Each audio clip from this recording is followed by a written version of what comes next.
हम लोग being alliance partner हर जगह जाते हैं। बीजेपी के जहाँ जहाँ कैंडिडेट खड़े हैं, आइए बैठिए, कोई बात नहीं, कैंडिडेट खड़े हैं उनको सपोर्ट करेंगे, मॉरल से भी करेंगे, पर्सनली भी करेंगे, और जो हमारे कार्यकर्ता हैं वो उनके कार्यकर्ताओं के साथ कंधे से कंधा मिला के मोदी जी ने जो नारा दिया है कि 400 के पार, वो नारा हमको अचीव करना है। और जब मोदी जी नारा देते हैं तो इसका मतलब हुआ कि मोदी की गारंटी है, मोदी की विश्वसनीयता है, मोदी की क्रेडिबिलिटी है। और वो क्रेडिबिलिटी ऐसे नहीं बनती है, क्रेडिबिलिटी पिछले 10 सालों में जो बनी है वो उनके काम से बनी है। उसका प्रचार प्रसार हमको करना है, और जो बीजेपी के कैंडिडेट खड़े हुए हैं उनको पूरे मतों से जिताना है। दूसरी बात ये है कि पूरे भारतवर्ष में एक इस तरह का माहौल बनाया जा रहा है कि हम लोग ईडी या सीबीआई का मिसयूज करते हैं। खास तौर से मैं ये बात क्लियर करना चाहता हूँ कि मोदी जी ने 2014 में जब आए थे तो कई डिक्लेरेशन किए थे, देश की जनता से कई वादे किए थे। उसमें एक बहुत बड़ा वादा था कि भ्रष्टाचार को जीरो टॉलरेंस, भ्रष्टाचार बर्दाश्त नहीं किया जाएगा। तो वादा उनका खोखला कभी नहीं होता। जो वादा किया था उस वादे पे काम कर रहे हैं, चाहे वो किसी पार्टी का नेता हो, चाहे कोई इंडस्ट्रियलिस्ट हो, चाहे कॉर्पोरेट हाउस हो, कोई भी हो, जिसने गड़बड़ की है उसके लिए एजेंसियां स्वतंत्र हैं काम करने के लिए। आपको याद होगा 18 पार्टियां सुप्रीम कोर्ट गई थी इसी मसले पे कि सीबी और ईडी का मिसयूज हो रहा है, लेकिन सुप्रीम कोर्ट ने उनकी बात नहीं मानी।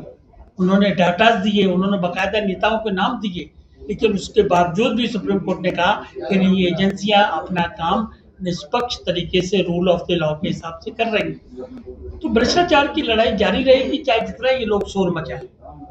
इसके साथ साथ मोदी जी ने ये भी कहा था कि देश की अर्थव्यवस्था को हम 5वीं अर्थव्यवस्था बनाएंगे, वो बना दी। अब टारगेट रख दिया कि तीसरी अर्थव्यवस्था बनाएंगे, उसके लिए प्रयासरत है, उसको आगे कार्रवाई चल रही है। और सबसे बड़ी बात है कि मोदी जी ने ये भी कहा था कि अंतिम आदमी, जो गरीब आदमी है, उसके विकास की उनको चिंता होगी, उसके रहन सहन की चिंता होगी, उसके भोजन की चिंता होगी, और वो सारे काम मोदी जी ने करके दिखाए हैं। चाहे उनके लिए शौचालय बनाने की बात है, चाहे मकान बनाने की बात है, चाहे कोरोना में मुफ्त भोजन की व्यवस्था करने की बात है, और वो आज भी जारी है, अगले 5 साल तक जारी रहेगी।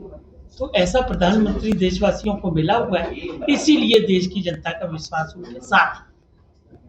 J&K में पहले ये पूरा राज्य हुआ करता था। हमारी पार्टी बड़े विनम्र तरीके से बीजेपी की सरकार से भी गुजारिश करती है, मोदी प्रधानमंत्री जी से भी गुजारिश करती है कि कृपया करके शीघ्र अतिशीघ्र जम्मू एंड कश्मीर को पूर्ण राज्य का दर्जा जैसे पहले था वो रिस्टोर किया जाए, और यहाँ पर शीघ्र शीघ्र विधानसभा के चुनाव भी कराए जाए। एक और समस्या यहाँ थी, अभी मेरी जानकारी में आई, कश्मीरी माइग्रेंट थे। कश्मीरी माइग्रेंट को 2000 से लगातार कुछ इंटर्म रिलीफ मिलता था, कुछ पैसे महीने के मिलते थे, कुछ सुविधाएं मिलती थी। 2023 में वो सुविधाएं इन्होंने देना बंद कर दिया। तो इन लोगों ने राजनीतिक पार्टियों से बातचीत की, उनसे अपनी बात रखने की बात भी की, और राजनीतिक पार्टियों ने भी आगे पैरवी की, लेकिन कोई परिणाम नहीं निकला। तो ये लोग हाईकोर्ट चले गए। हाईकोर्ट में केस डाला तो हाईकोर्ट ने इंटर्म डायरेक्शन ये दी कि आप कृपया करके इनको एरियर्स भी दो, और वो पैसे जो इनको मिलते थे, जो बेनिफिट्स मिलते थे, वो दोबारा जारी करिए। लेकिन उसके बाद वो ऑर्डर भी लागू नहीं हुआ, और केस अभी हाईकोर्ट में पेंडिंग है। तो हमारी पार्टी ये डिमांड करती है, सेंटर से डिमांड करती है, यहाँ के लोकल एडमिनिस्ट्रेशन से डिमांड करती है, गवर्नर साहब से डिमांड करती है कि वो व्यवस्था दोबारा से लागू की जाए, क्योंकि लोगों का बहुत बड़ा योगदान है कश्मीर और जम्मू की व्यवस्था को ठीक से रखने का। एक ये डिमांड है। एक अंतिम बात मैं कहना चाहता हूँ कि हमारी पार्टी 2000 में बनी थी, रामविलास पासवान जी की पार्टी, वो तो बेचारे स्वर्गीय चले गए, गरीब गरीब के दिल की आवाज़ थी। अब चिराग बाबू हमारे राष्ट्रीय अध्यक्ष हैं, और वो पूरी मुस्तैदी से उन्हीं के पद चिन्हों पे चलते हुए जनता के लिए काम करते हैं।